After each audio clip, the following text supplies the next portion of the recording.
Okay, well, everyone, thanks so much for joining us on this Tuesday morning. Greatly appreciated.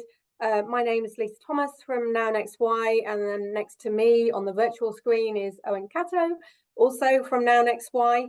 And obviously, I know you guys have all signed up today for us to hear us talk about building a better agency, and we're delighted to be invited to talk through a sort of a view on this, and to be joining, and also to then be running a further session in 2 weeks' time on punching up your proposition. So if you haven't registered, by all means do for that one.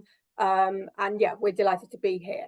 So we're going to walk you through, just go on to the next slide, Owen, and the next one. Well, hello, Pimento. Hello, Pimento. Yeah. So today we're going to do a very little bit about us. Some of you may know who we are. I guess many of you may not. So not a lot, but just a little bit, so it sets the context of who we are and what we do. We're then going to talk about a bit about what we've learned on our journeys, both having worked in agencies for many years and our sort of learnings from that. Then we're going to walk through a viewpoint on the building blocks to the better agency, which is very much the heart of the topic today. And 4 key points here, which we really wanted to land. And then we're just going to finish on a very sort of summarized view on the outlook for the coming months. So hopefully that gives you a sort of flavor of everything. And it very much then leads into our next session, which is all about how we approach looking at your agency proposition, interrogating that and driving your agency growth. Okay, so this is very much sort of setting the scene and giving you all of that context. Okay. If anyone has any questions, I'd probably suggest we leave that to the end, if that's okay. And then we're very happy to answer any questions that you may have or any follow-ups post the session. Okay, thanks very much. So I already covered this, but if we go on to the next slide. Perfect, thank you. So Now Next Y, who are we? What do we do? So we're very much a specialist advisory agency, but the key for us here is founded by founders. Everybody who works within Now Next Y has all founded agencies, run agencies, and also been involved in a sale of that agency. So it means that we've obviously been on that journey, but also we have a very clear view of what we wished the support we had when we were on that journey, and we learned an enormous amount. And what we're here to talk about today is how we can very much approach things and offer the support that we actually needed, but potentially we didn't get. And you really do only realize what you're missing when you don't have it, without stating the obvious. But the 2 key services that we really offer, just onto the next slide. Perfect. Is growth advisory and M&A advisory. Now, it doesn't matter where you are on your journey, on your agency growth journey.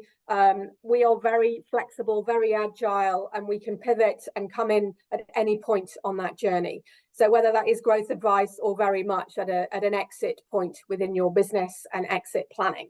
So that is the heart of what we do, the 2 key services.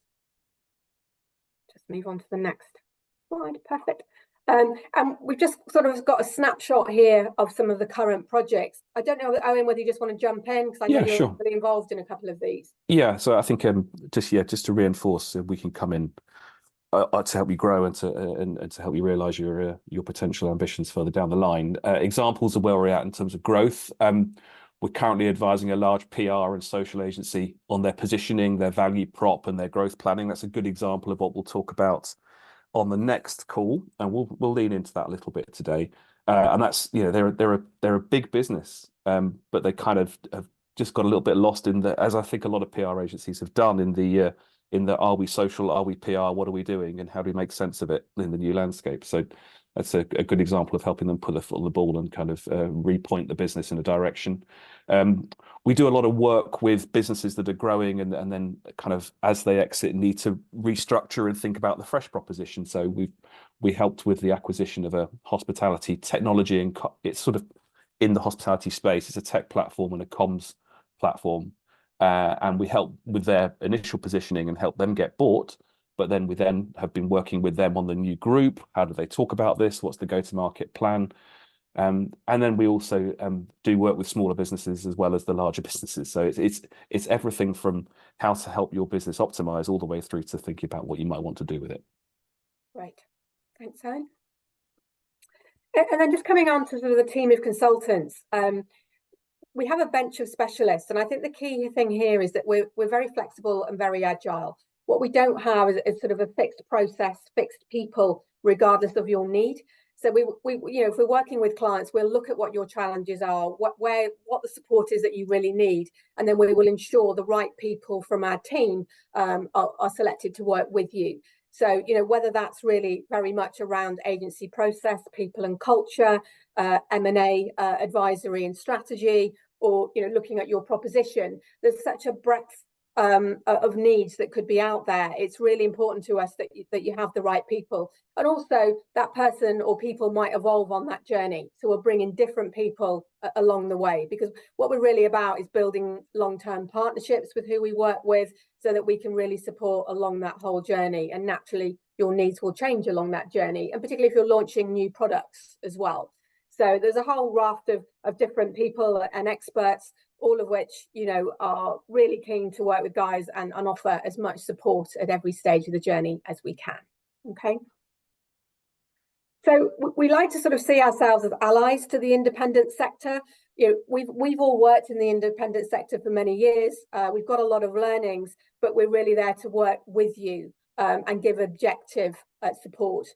And we like to deliver that, we feel, with a huge level of clarity, a level of realism, but also with punchy empathy, as we say here, because we really are empathetic to your needs. We do feel we've been there and we have a lot of understanding, and that helps us hopefully give you the support and guidance that you're looking for.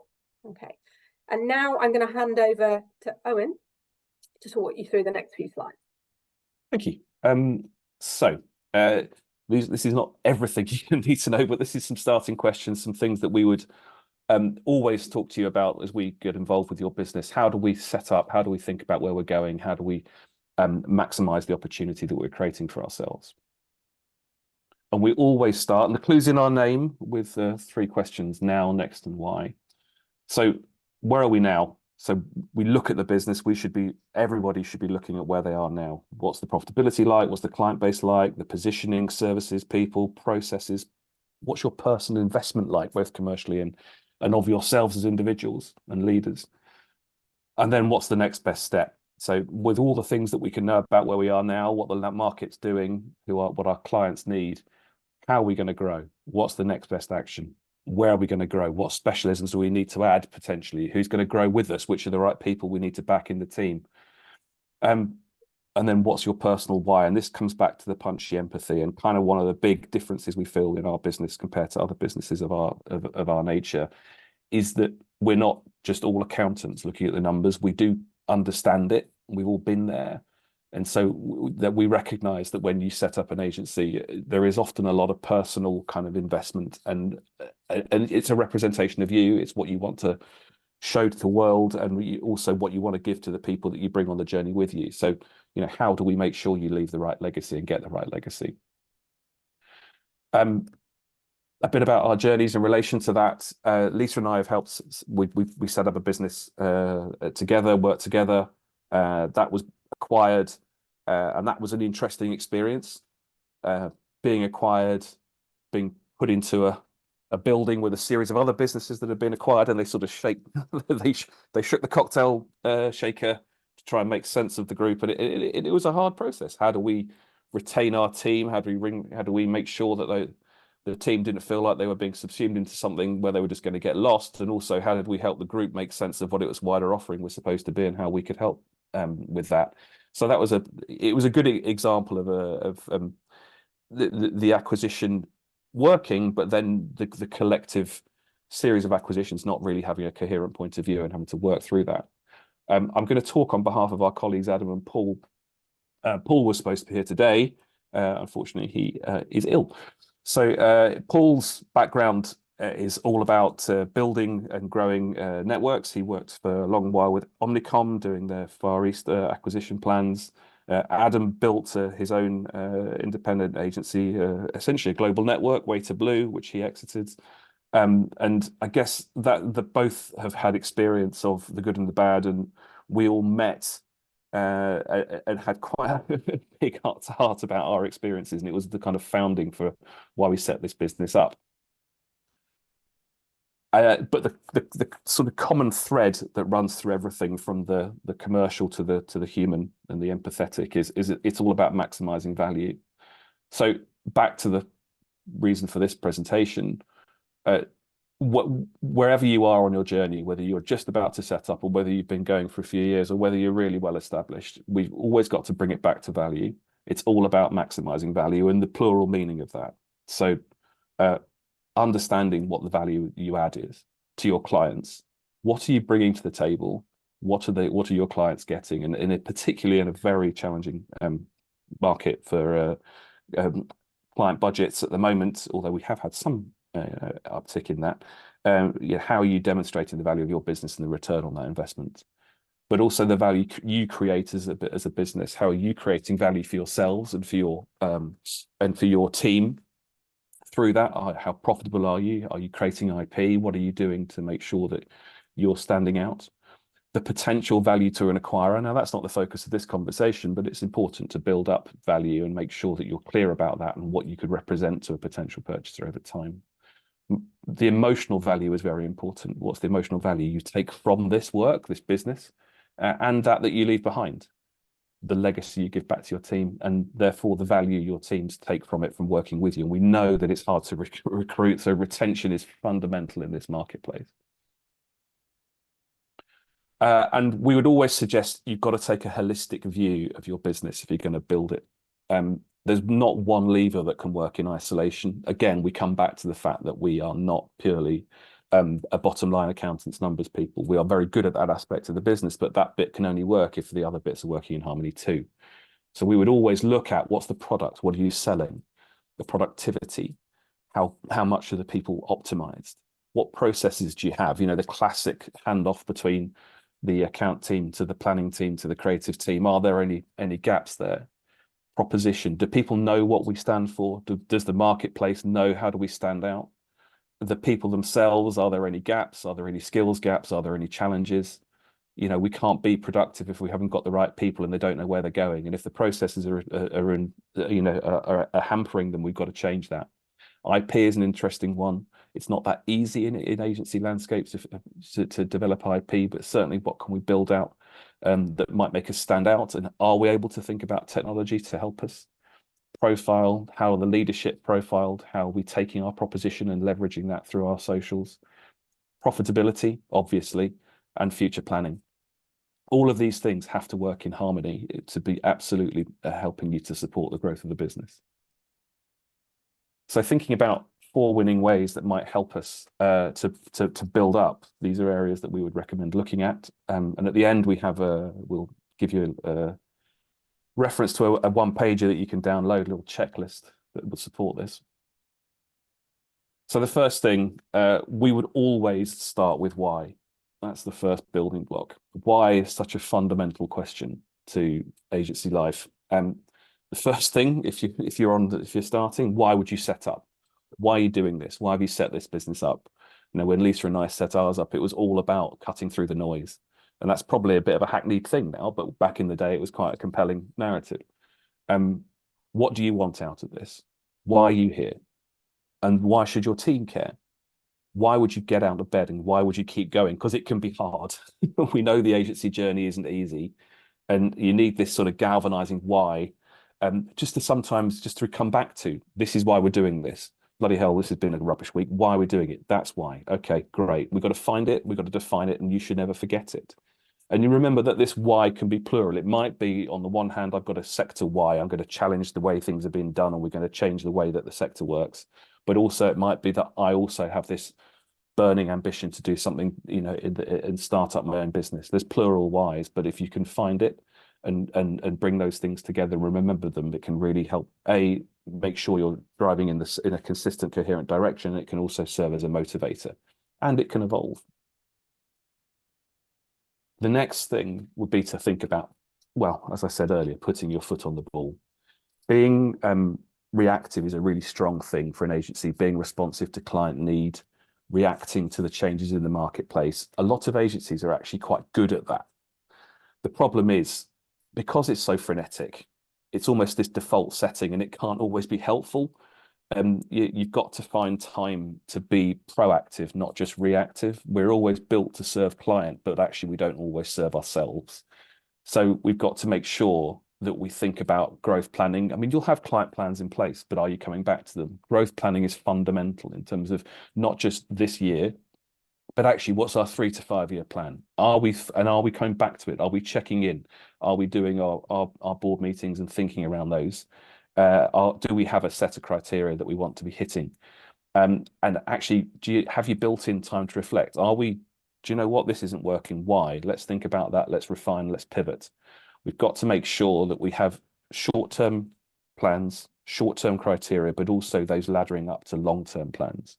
And those long-term plans should be built around all of the areas we talked about earlier: the people, the profitability, the product, etc., etc. And we have a traffic light process that we use that helps our clients to kind of make sure that those areas are looked at, analysed. Where are we weak? Where are we strong? And then we can come back to those on a monthly or more likely quarterly basis. The next thing would be to be pointy.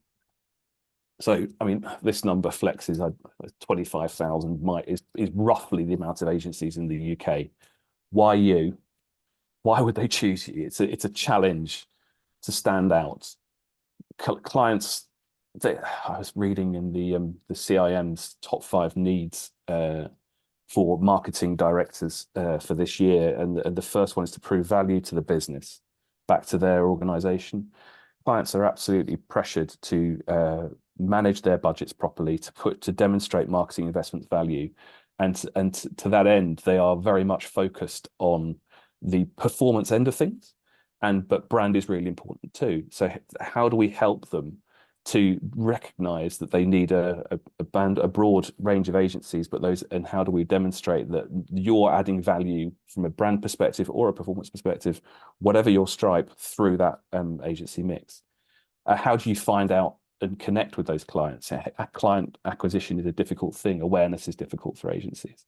And then also thinking about your proposition in terms of organisational DNA is really important, because it's not just a standout external point of view to the world that your proposition represents. It's also something that galvanizes the internal team.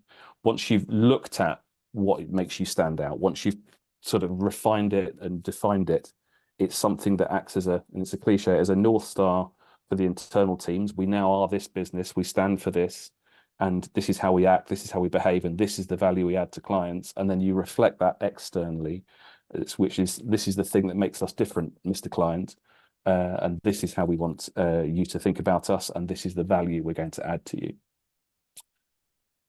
And actually, really importantly, this is what we'll pick up on in the next session, is don't be afraid to be polarizing. So being vanilla with propositions is very often a problem. It's okay if everyone doesn't like it.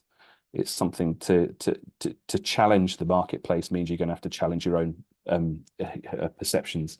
And if we can bring something to the table which is quite challenging, that challenges the marketplace, that's a very good way of standing out. And we'll talk about that further in our next session. Sorry, that was a bit garbled. Examples of the sort of thing we're talking about in terms of being pointy. So this is Circle. This is a business that we worked with. They are a PR agency. They have, when we worked with them, 3 different divisions that probably weren't talking to each other very well. They had a corporate, a retail/trade and consumer division for PR. And the big challenge was to try and find a unifying thread back to that would help maximize the value of that business. How could we find a way to make the 3 divisions come together under an umbrella that help the business collectively push through and be seen on a bigger scale, on a national and potentially even international stage?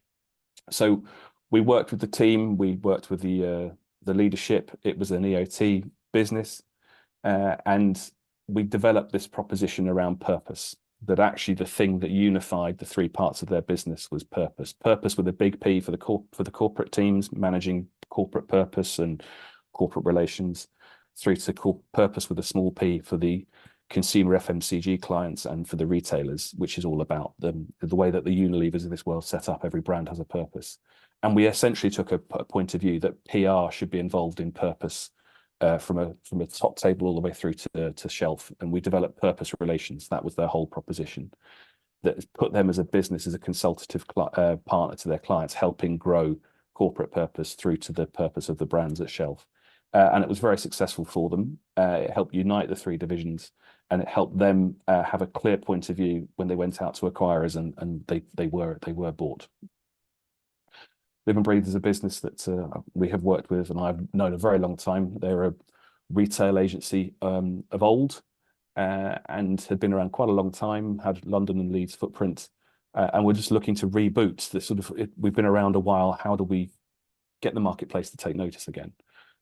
So our point of view here, the pointy point of view, was that marketing had kind of forgotten its roots, its purpose, which is to sell, and we took a kind of a refreshed point of view around retail, which was all about conversion through e-com and physical retail, and set them up as a business that was all about selling. We're the challengers to those that just focus on the soft. We're much more the pointy, and we built the proposition around sell hard, sell smart, sell beautiful, which was all around selling and shifting units, selling smart strategically across all the integrated landscape marketplace, and sell beautiful through adding brand value at each stage. It was a strong proposition which helped them regalvanize the business. We internally, Sell Raiser's proposition really helped all the team understand what they were about and what they were all pulling towards. And over time, we helped them build a kind of group proposition, building out a production business as well, which is Make and Do. And then the last one, Lisa, do you want to pick up on this one in terms of process? Yeah, no, absolutely. No, thank you. And thanks for that. Yeah, the last point out of the sort of 4 points we really want to land here is all around process. And it may be that sort of dull sort of term, but actually critically important to the running of an agency. But I think the key point here is to follow process sensibly. Now, talking from my experience, I've worked with agencies that have had so much process that it has damaged the creativity, team morale, motivation, but also agencies that have had no process. And to get that balance is quite hard, but really critical. Because if you are in a chaotic environment, without stating the obvious, it does cost the agency money, but equally with that, with too much of it, you're going to kill that creativity. So if we get the process right, there's also the opportunity there to commercialize. You might have key tools that are really, really effective that you can actually sell through to your clients. So actually can become a revenue stream and a way of doing things that is efficient, that optimizes your team's outputs and gets the best output for your clients. But it does need to add value, and it's back to that value point that Owen's been making, throughout the session today. It needs to add value and not hinder output. That's really, really important. And many people, and obviously we talked briefly about team retention. People join this industry because they love creativity. They're passionate about the briefs that we work on. So the last thing you want to do is to make it a dull, non-creative place to work, because then you will not retain people, and it affects team motivation.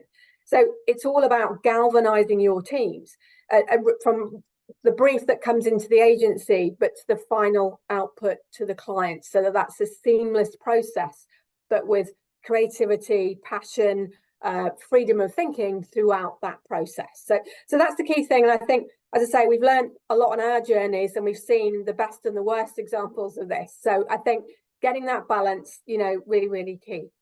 Okay.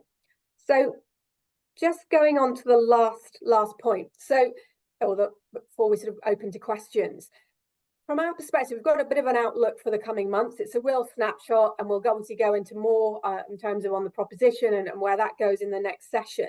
But the first point in terms of the market, what we've seen, particularly over the last sort of year, is that very few sort of agency deals, sales, acquisitions have actually gone through. It's a tough climate out there. And the ones that have, clients have been looking for very inexpensive or cheap deals. And actually, the level of diligence has significantly increased to actually get these deals signed off and agreed, which is quite an interesting evolution. And that's really been what's been going on in the last 12 months. But more in terms of the macroeconomic climate, I'm not going to say anything here that you guys don't already know. But the sort of bank base rate is at the highest it's been for the last 10 years. That's a very challenging climate we find ourselves in, and particularly with the instability in the Middle East as well. All of that has an effect on our, on that overall macro economic impact that we're seeing. But what about clients? What are we seeing with clients and the impact it's having on them? And this is not about doom and gloom, but this is, I guess, a level of realism. That the reality is that, budgets are tight. Clients are becoming risk averse, and they are making last minute, more spontaneous decisions rather than looking at long-term project commitments. And that's a real challenge to manage, and that is what we're increasingly seeing. But then that said, I guess there is an opportunity for agencies here as well, because what clients have also found, and we're seeing, is that sadly, they've lost a lot of good people. People retention, we've referred to a number of times, is quite tough. And clients have lost good marketing people and good creative people in their teams. But what that means in turn is that they never more than ever have now need agencies to fill that void, because often these people have not been replaced. So it creates an opportunity as well, despite the sort of climate that we're talking about here. But equally, what about change drivers? There's huge amounts of change constantly going on. And we're finding that some clients and agencies are embracing this, but some are really struggling to embrace that. Whether that's global outsourcing, working with global suppliers, which you've not done historically, needing to outsource your team, or even the impact of AI. All these things are very significant and things that agencies and clients need to pivot and respond to, or not. But what does that mean, from our perspective for the agency landscape? I think we've got two camps of agencies here that we're working with. There's agencies who are working really hard, putting their heads down and done what they've always done. Now, in some instances, yes, that's still working, but very sadly, in some, that is not. The other camp of agencies are embracing the change, embracing all the points that we've just briefly mentioned here. And they're really sort of looking at themselves and going, okay, where do we add value? What is our proposition? What is the heart of a DNA of our business? And ultimately, how do we offer real value to our clients? And where are we going to drive agency growth, and where is that coming from? So that very nicely leads into our next session, which is all around our approach to build. Sorry, go on. Yes, Owen, go ahead. I was just going to add something to the landscape, I suppose, in what we were seeing. Yeah. So we would generally talk about agencies as fitting into three camps. There are do for me agencies, help me think agencies, and think for me agencies. So working up there is sort of the more you help a client think, the more you embedded are with them, the more kind of valuable you are, the more you charge, the more consultative, and the more you're retained. The whole game has got to be for agencies to remain relevant for clients who have more and more on their plates, as Lisa was talking about, and as I sort of half garbled referenced earlier. They are managing more tech than ever, more platforms than ever, and more agencies than ever. So the more you can be a consultative partner to these businesses and these clients, the more you will sort of retain your role at the top table. And the way that can happen is not that nowadays it's just the creative agency that is a consultative partner to a client, or the branding agency. They are very interested in hearing from businesses of all different stripe if they can demonstrate if you can demonstrate that you're adding value to their business and you're talking back to them, playing back to them opportunity and result. The other thing that I think is interesting in relation to that we've seen, that Lisa and I have seen, and actually in relation to some of the clients we're working on at the moment, is that clients are ever more open to, and I say the commissioning client in this situation, ever more open to consolidation and giving more work to indies and to businesses that would traditionally not have been the lead agency. So Circle, for example, we saw earlier, they just won social for a large business, which I saw on LinkedIn yesterday. And now that's something that they wouldn't have historically gone for. They would have done more of the traditional PR, but now they have the social and the PR. There are definite opportunities if you can demonstrate your partnership credentials to these clients to bring in, and you can demonstrate you have the skills to consolidate 3 or 4 of their needs into one shop. They're much more open to that than they would have been historically. And the networks obviously are still a challenge, but definitely not as big a challenge as once was, because of cost and because the marketplace has recognised that the challenges that we've all seen the networks presented, and the marketplace has seen that too. So I guess it's challenging, but the challenge also creates opportunity. Sorry, to continue. No, thanks, Owen. So look, that's been quite a whistle-stop tour, but it's very much to give you sort of real bite-sized insight to our learnings and to sort of the journey of the agencies and the growth sort of paths that we've gone on. It really nicely leads into our next session, which is on Tuesday, the same time, 2 weeks' time, on the 20th, I believe, of February, 9 o'clock. This one really gets into a lot more detail, really delving into what makes a good proposition. How do you approach defining it? What are the key points you need to consider? Who do you need to involve? And it should give you a really good sort of pointers, to how to look at yours if you're considering changing yours, evolving it. What are the key things to look for? So that's what the next session is about.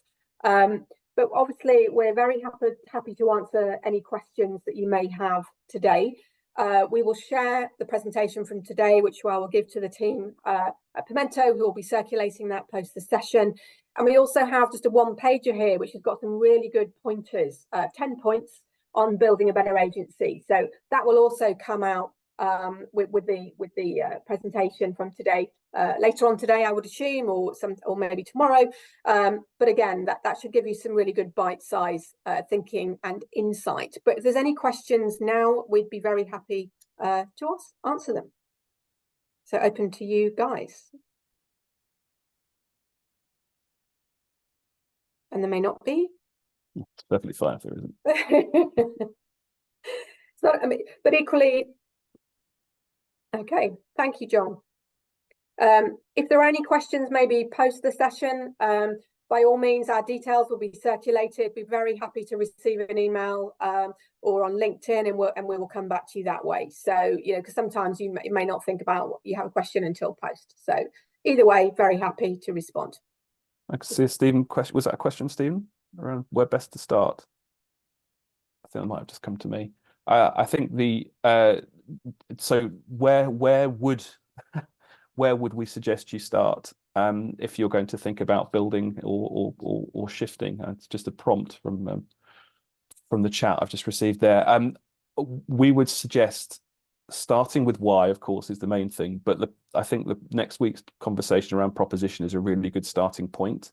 Thinking about your proposition and how you set the business up and the direction of travel and what your organizational DNA is a very good starting point for either building a business or rebuilding a business. The reason is that you can't build a proposition in isolation. You have to develop it with all of the cogs I mentioned earlier in mind, your people, your product, etc. So what you end up with going through a proposition reboot or development is a kind of a shortened version of a full agency kind of diagnosis and reposition. We will always look at all aspects of the business. We will develop a kind of a hypothesis around where we think you should sit. And in doing that, we'll have looked at those cogs. We'll have really identified where the green lights are versus the amber and the red in the different areas. And that's probably a really good place to start as a kind of catalyst for change and for growth. But just another question here, sort of looking at our agencies too internally focused, and do they look at their competition? That's a really interesting question. I think from my perspective, obviously it varies, because some are very aware of their competition and really looking at how they can be different. But I think many agencies are so internally focused about what you stand for, what you do, that possibly lose sight sometimes of actually who's out there and what the competition are doing. And I think it goes back to that point that agencies are busy places. I think it's one of the points, Owen, that you were landing earlier. It becomes frenetic. You're pitching, you're busy, your teams are busy. And sometimes it's so internally focused about the next piece of work that you lose sight of actually what's going on out there in the wider landscape with other agencies. And I think giving yourself the time to be really on the ball with that is absolutely critical. And I know I say that, and I'm sure I didn't when I was, when I was in the agency world of running the agencies, because you do get so wrapped up in it all. But that time is well spent, because it really will help you inform where you need to be and where you're different, to sort of make that difference. And again, lead on to what's the proposition that's right for you, and what types of clients are right for you as well, because not every client is right for every agency, and not every agency is right for every client. There are very specific needs and expertise, and there's the right solutions there for the right agencies. So hopefully that answers that one. Anything else, guys, at all? And please don't worry if there isn't, but obviously we're very happy if there is anything else, because we're ahead of time. Owen, anything else to add on that particular question? No, I couldn't see it either, so that's fine. No, not really. I think, I mean, I get it. There's hopefully we've started to get the conversation going about how we would think about building a better agency, and tune in for the next one for the propositions, because that'll be a longer session and hopefully very valuable on top of what we've talked about today. Okay. All right, guys. Oh, there might be just a point on pricing. So that's a good question as well.